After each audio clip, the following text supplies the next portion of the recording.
नमस्कार, जय श्री राम, हर हर महादेव साथियों। साल का पहला बड़ा गोचर, जी हाँ, 15 जनवरी को दोपहर 2:32 पर होगा। ग्रह कुल शासक भगवान सूर्य नारायण शनि द्वारा शासित मकर राशि में गोचर करने जा रहे हैं, जहां ये 13 फरवरी तक स्थित रहते हुए बड़े परिवर्तनों के साक्षी बनेंगे। ज्योतिष में सामान्य रूप से सूर्य का शनि के साथ संबंध अनुकूल नहीं माना जाता है। साथ ही साथ मकर राशि में इनका प्रवेश कुछ मामलों में आपके सामने चुनौतियां भी लाएगा, लेकिन ये सत्य एक पहलू है ज्योतिष का। यह चैलेंज आएंगे, वहां आपके लिए अवसर भी सूर्य नारायण बनाएंगे, जिसमें आप पेशेवर और व्यावसायिक संदर्भ में सफलता के नए कीर्तिमान स्थापित करेंगे। यदि आपकी कुंडली में सूर्य अच्छी अवस्था में है, मकर राशि में प्रवेश करते हुए सूर्य आपके अंदर दिव्य शक्तियों का प्रवाह करेंगे। आपका मन मस्तिष्क जीवन के उच्च लक्ष्यों की ओर तेजी से अग्रसर होगा। तो आइए क्रमवार डिटेल से जानते हैं कि सूर्य देव का जो मकर राशि में परिवर्तन होगा, जो मकर संक्रांति होगी, प्रत्येक राशि के लिए क्या कुछ नई स्थितियों का निर्माण कराएगा। मेष से लेकर के मीन राशि के जातकों के लिए सभी पहलुओं पर हम चर्चा करेंगे और अंत में आवश्यक उपाय भी बताएंगे। आगे बढ़ने से पहले साथियों, आपकी जानकारी के लिए बता दें कि आप हमसे लखनऊ में मिल सकते हैं। इसके अतिरिक्त दिनांक 12 जनवरी से लेकर के और 14 जनवरी तक मैं दिल्ली में उपस्थित रहूंगा, वहां पर आप हमसे मिल सकते हैं। दिनांक 27 जनवरी से लेकर के 29 जनवरी तक हमारा चंडीगढ़ आगमन होगा, तो आप लोग हमसे वहां चंडीगढ़ में भी मिलकर के अपनी पत्रिका का विश्लेषण करवा सकते हैं। स्क्रीन के दिए गए नंबरों पर संपर्क कर सकते हैं। साथियों, सूर्यदेव मकर राशि में प्रवेश करने जा रहे हैं, तो कुछ बड़ी प्रिडिक्शंस हैं, इनको ध्यान में रखिएगा।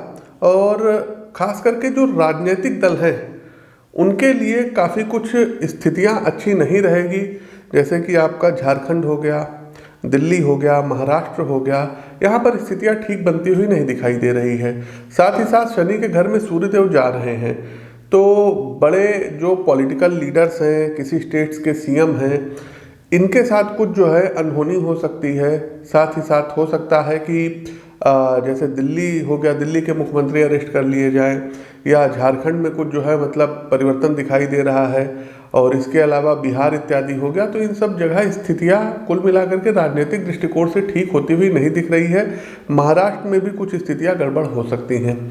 तीसरी राशि आती है जेमिनी, मिथुन राशि। मिथुन राशि के जातकों, सूर्यदेव आपके तीसरे भाव के स्वामी हैं और इनका गोचर आपके 8वें भाव में हो रहा है, और इनकी जो 7वीं दृष्टि है ये आपके दूसरे भाव पर पड़ेगी।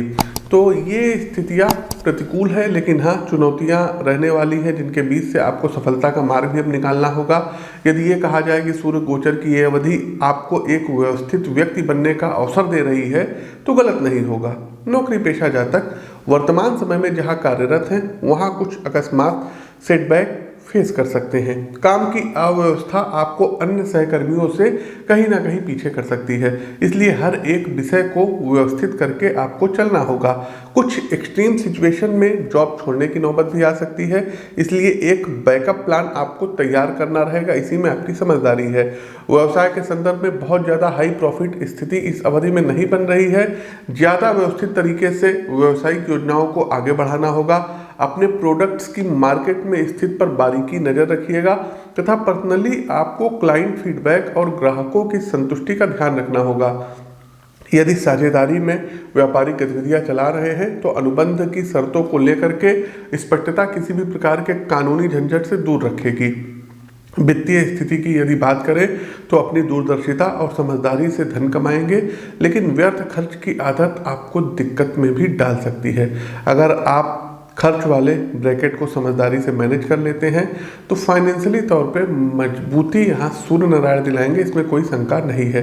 परिवार के संदर्भ में सदस्यों के मतभेद के कारण यदा कदा शाब्दिक वाद विवाद की स्थितियां बनेंगी, इसलिए समझदारी से धैर्य के साथ बात व्यवहार को आगे बढ़ाना होगा। स्वास्थ्य के मोर्चे पर पाचन तंत्र और पैर की दर्द की समस्या का कारण बनता दिख रही है, तो आपको अपने हेल्थ पर और खास करके जो है खान पान पर संयम रखना होगा, और प्रॉपर योग प्राणायाम का आप लोग सहारा लीजिएगा। इसके अलावा कोई भी यदि अनुबंध करिएगा तो प्रॉपर लीगल पेपर पर करिएगा, अन्यथा आगे चल करके विवाद का कारण भी बन सकता है। तो प्रिय दर्शकों, ये तो था सूर्य देव का मकर राशि में गोचर का सभी 12 राशियों पर प्रभाव। अब आते हैं उपाय पर। उपाय क्या करना होगा? तो सबसे पहले साथियों, आपको करना क्या रहेगा कि मकर संक्रांति के दिन सीधा में क्या आता है, जैसे आपका हो गया अन्न हो गया, उसमें दाल हो गया, चावल हो गया, मूंग हो गया, उड़द हो गया, और फल हो गया, नमक हो गया, हल्दी हो गई, उसमें आप द्रव्य ले लीजिए, द्रव्य का मतलब दक्षिणा होता है, वो ले सकते हैं। और इन चीज़ों को अपने हाथ से टच करके आपको मकर संक्रांति के दिन दान देना होगा। दूसरा एक काम दर्शकों ये करना होगा कि मकर संक्रांति के दिन स्नान करने वाले जल में गंगा जल ऐड करके, गंगा जल मिक्स करके स्नान करिए।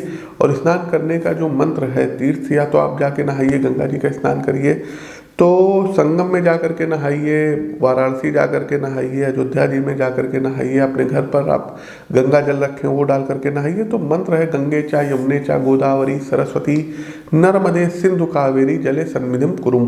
तो इस मंत्र से आप लोग स्नान कर सकते हैं। तीसरा एक काम आपको ये करना होगा कि तांबे के लोटे में जल में कुमकुम मिला करके और भगवान सूर्य नारायण को आपको अर्घ देना होगा और आदित्य हृदय स्तोत्र का पाठ करना होगा। संडे वाले दिन अगर लाल रंग की कोई गाय है तो उसको गेहूं, गुड़ और बेसन के लड्डू खिलाना शुरू कर दीजिए। देखिएगा सूर्यदेव कितनी तीव्रता से आपका भाग्य परिवर्तित कर रहे हैं। इसके अलावा प्रातःकाल जल्दी उठ करके अपने दोनों हथेलियों के दर्शन करिए और घर में पिता का पैर, माता और पिता, इन दोनों लोगों का चरण स्पर्श करिए। पिता का पैर छूने से सूर्य आपका जबरदस्त स्ट्रांग होगा। लाल चंदन का तिलक मस्तक पर लगाइएगा, तेज आएगा, आकर्षण बढ़ेगा। इसके साथ ही साथियों, याज्ञवल्क्य मुनिकृत प्रतिदिन सूर्य कवच का एक पाठ आप लोग जरूर कर लीजिए और महामृत्युंजय मंत्र की साधना करिए। तो ये कुछ उपाय हैं जिनको आप कर सकते हैं। उत्तम गुणवत्ता का यदि आपको कहीं माणिक्य मिल जाए, आप सिंह राशि के हैं, कर्क राशि के हैं, मेष राशि के हैं, तो माणिक्य धारण करिएगा। लेकिन एक सलाह है, रत्न धारण करने से पहले आप अपनी पत्रिका का विश्लेषण कराइएगा, तब रत्न धारण करिएगा। तो प्रिय दर्शकों, ये तो था हमारा मकर संक्रांति से संबंधित वीडियो सभी राशियों के लिए। कैसा लगा कमेंट बॉक्स के माध्यम से अवगत कराइए। नए हैं तो चैनल को सब्सक्राइब करिए, बेल आइकन दबाइए।